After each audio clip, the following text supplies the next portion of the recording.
പറയുന്നത് 120 മാസമാണ്, 10 വർഷം. 120ാമത്തെ മാസം പ്രഖ്യാപിച്ചൊരു പരിപാടിയാണ് സാർ. ഞങ്ങളുടെ പ്രകടന പത്രികയിലുണ്ട്, ഉണ്ടെന്ന് പറയുന്നത്. സാറെ, പ്രകടന പത്രികയിലുള്ള കാര്യം തുടങ്ങുമ്പോഴാണോ അവതരിപ്പിക്കുന്നത്, പോകുന്ന പോക്കിലാണോ അവതരിപ്പിക്കുന്നത്, നടപ്പാക്കുന്നത്? അല്ല, നിങ്ങൾ 2500 രൂപയുടെ സാമൂഹ്യ സുരക്ഷാ പെൻഷൻ കൊടുക്കുന്നത് അത് പറഞ്ഞിട്ടാണ് ഒത്തുചേരി അധികാരത്തിൽ വന്നത്. എന്നിട്ട് 4.25 കൊല്ലക്കാലം 1 രൂപ കൂട്ടിക്കൊടുത്തില്ല.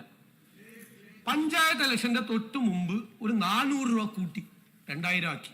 പോണപോക്കിന് അങ്ങനെയാണോ പ്രകടന പത്രിക നടപ്പാക്കുന്നത്? ഞങ്ങൾ പ്രകടന പത്രികയെ കുറിച്ച് പറഞ്ഞുകൊണ്ടാണ് ഞാൻ പറഞ്ഞത്, ഞാനൊന്നും പറയില്ല. ഞങ്ങളുടെ ആദ്യത്തെ മാസത്തിൽ സ്ത്രീകളുടെ സൗജന്യ യാത്ര ഞങ്ങൾ നടപ്പിലാക്കി. ആദ്യത്തെ ക്യാബിനറ്റിൽ തീരുമാനിച്ച് 1 മാസത്തിനുള്ളിൽ സ്ത്രീകൾക്ക് സൗജന്യ യാത്ര നടപ്പാക്കി. ഞങ്ങള് ഇവിടെ സ്ത്രീകളോട്, ഇത് ശരിയല്ല, അത് നിങ്ങൾ ഇപ്പുറത്ത് 99 പേര് ഇരിക്കുന്ന സമയത്ത് ഞാൻ അപ്പുറത്ത് നിന്ന് ഞാൻ പറയാനുള്ളത് പറഞ്ഞിട്ടാണ് പോയിട്ടുള്ളത്, പ്രതിപക്ഷ നേതാവായിരിക്കുന്നത്. ഇപ്പൊ ഞാൻ വന്നിരിക്കുന്നത് ഒറ്റയ്ക്കല്ല, 101 പേര് കൂടിയിട്ടാ. അപ്പൊ ഞാൻ ശരിക്കും പറയാനുള്ളത് പറഞ്ഞിട്ടേ പോവുള്ളൂ. ഒരു ബഹളം ഉണ്ടാക്കിയാലും ഞാൻ മാറില്ല. നിങ്ങള് സ്ത്രീകളോട് സ്നേഹം. ഈ ആശാവർക്കർമാര് ആ തെരുവില് സമരം ചെയ്തില്ലേ, എത്ര മാസക്കാലം? നിങ്ങൾ തലമുണ്ടനം ചെയ്തില്ലേ സ്ത്രീകൾ? നിങ്ങൾ അവർക്ക് സഹായിച്ചില്ല എന്ന് മാത്രമല്ല, നിങ്ങൾ അവരെ കളിയാക്കി, പരിഹസിച്ചു, പാട്ടവർക്കികളെന്ന് പറഞ്ഞു, എന്തെല്ലാം മോശമായ വാക്കുകൾ ഉപയോഗിച്ചു. സാർ, ഞങ്ങൾ എന്താ ചെയ്തത്? ആദ്യത്തെ മന്ത്രിസഭാ യോഗത്തിൽ തന്നെ അവർക്ക് 3000 രൂപ ഞങ്ങൾ കൂട്ടിക്കൊടുത്തു. സാർ അത് മാത്രമല്ലല്ലോ, അംഗൻവാടി തൊഴിലാളികൾക്ക്, സ്ത്രീകളാണല്ലോ, പാചക തൊഴിലാളികൾ, പ്രീ പ്രൈമറി അധ്യാപകർ എല്ലാവർക്കും ആദ്യത്തെ ക്യാബിനറ്റിൽ തുക വർദ്ധിപ്പിച്ച് നൽകി. മനസ്സിലായ? ഞങ്ങളാണ് സ്ത്രീപക്ഷം, നിങ്ങളല്ല, നിങ്ങളായിരുന്നില്ല. നിങ്ങൾ സ്ത്രീ വിരുദ്ധ പക്ഷ നിലപാടാണ് എടുത്തിരിക്കുന്നത്. ബഹുമാനപ്പെട്ട അംഗം ആ സ്ത്രീപക്ഷത്തെ കുറിച്ച് എന്നെ ഓർമ്മിപ്പിച്ചത് കൊണ്ട് മാത്രമാണ് ഞാൻ, അല്ലെങ്കിൽ ഇതിന് മറുപടി പറയേണ്ടതല്ല. സാർ പ്ലീസ്, ഞാൻ പറയട്ടെ, ഇരിക്കും സാർ. പിന്നെ നിങ്ങൾ പോകുന്ന പോക്കിൽ ഈ പെൻഷൻ കൊടുത്തതുപോലെ തന്നെ ഇപ്പൊ പറഞ്ഞു പേ കമ്മീഷൻ. നിങ്ങൾ പറഞ്ഞല്ലോ, സാമ്പത്തികമായ ബാധ്യതകളെ കുറിച്ചാണല്ലോ പറഞ്ഞത്, വൈറ്റ് പേപ്പറിനെ കുറിച്ചൊക്കെ പറഞ്ഞു, അദ്ദേഹം പറഞ്ഞു. സാർ, പേ കമ്മീഷൻ എല്ലാ ഗവൺമെന്റും അതാത് സമയത്ത് നേരത്തെ പേ കമ്മീഷൻ പ്രഖ്യാപിച്ച് അവരുടെ നടപടിക്രമങ്ങൾ പൂർത്തിയാക്കി ആ പേ കമ്മീഷന്റെ ശുപാർശകൾ ഇംപ്ലിമെന്റ് ചെയ്യും. നിങ്ങളല്ല, വൈറ്റ് പേപ്പറിനെ കുറിച്ചാണ് പറഞ്ഞത്. വൈറ്റ് പേപ്പർ നിങ്ങൾ പോണ പോക്കില് നിങ്ങൾ പേ കമ്മീഷൻ പ്രഖ്യാപിച്ചു, അതിന്റെ കാലാവധി ഈ സർക്കാരിന്റെ കാലത്ത് തീരും. നിങ്ങൾ കൊടുത്തോ? നിങ്ങൾ എത്രയോ വർഷക്കാലം DAയും DR-ഉം നിങ്ങൾ തടഞ്ഞു വെച്ചു. ലീവ് സറണ്ടർ നിങ്ങൾ തടഞ്ഞു വെച്ചു. എന്നിട്ട് പോകുന്ന പോക്കില് അത് കൊടുക്കാൻ പ്രഖ്യാപിച്ചു. കൊടുക്കേണ്ടതെല്ലാം ഞങ്ങളാണ്. നിങ്ങൾ ചെയ്യാതിരുന്ന മുഴുവൻ കാര്യങ്ങളും ചെയ്യേണ്ടത് ഞങ്ങളാണ്. ഞാൻ പറഞ്ഞല്ലോ, പെൻഷൻ നിങ്ങൾ കൊടുത്തു, സാമൂഹ്യ സുരക്ഷാ പെൻഷൻ കൊടുത്തു.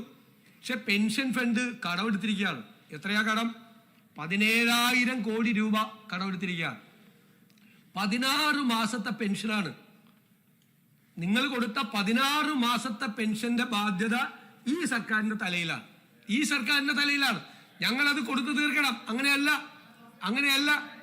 നിങ്ങൾ 2016 ഉമ്മൻചാണ്ടി പോയപ്പോൾ 3 മാസത്തെ പെൻഷന്റെ കുറവാണ് ഉണ്ടായിരുന്നത്. ഐസക്കിന്റെ വൈറ്റ് പേപ്പർ എന്റെ കയ്യിലുണ്ട്. സാർ, ഈ പദ്ധതി ഇത് കൃത്യമായിട്ടല്ല നടപ്പാക്കിയിരിക്കുന്നത്.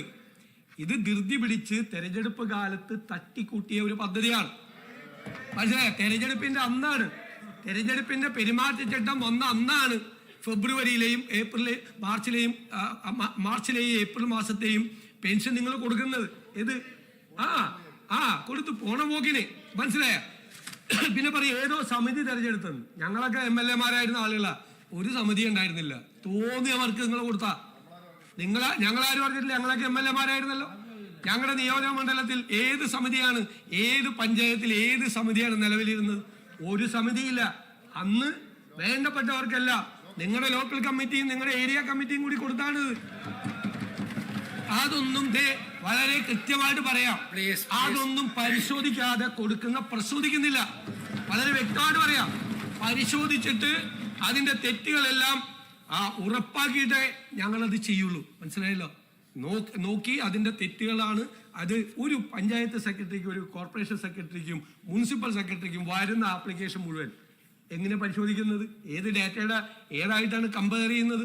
ഒന്നും ഒരു വിധത്തിലുള്ള നടപടിക്രമങ്ങളും നടത്താതെ തെരഞ്ഞെടുപ്പ് മുന്നിൽ കണ്ടുകൊണ്ട് കേരളത്തെ സ്ത്രീകളെ പറ്റിക്കാൻ വേണ്ടി നടത്തിയാണ്. 120 മാസം ഭരിച്ചിട്ടേ സ്ത്രീകളോട് സ്നേഹം വന്നത് അവസാന സമയത്ത് ആ ഇലക്ഷൻ വരുമ്പോൾ. അതെന്താ കാര്യം? ലോക്കൽ ബോഡി ഇലക്ഷനിൽ നല്ല കനത്ത തിരിച്ചടി കിട്ടി. അത് കഴിഞ്ഞപ്പോഴാണ് ഇത് കൊടുക്കാൻ തീരുമാനിച്ചത്. മനസ്സിലായല്ലോ?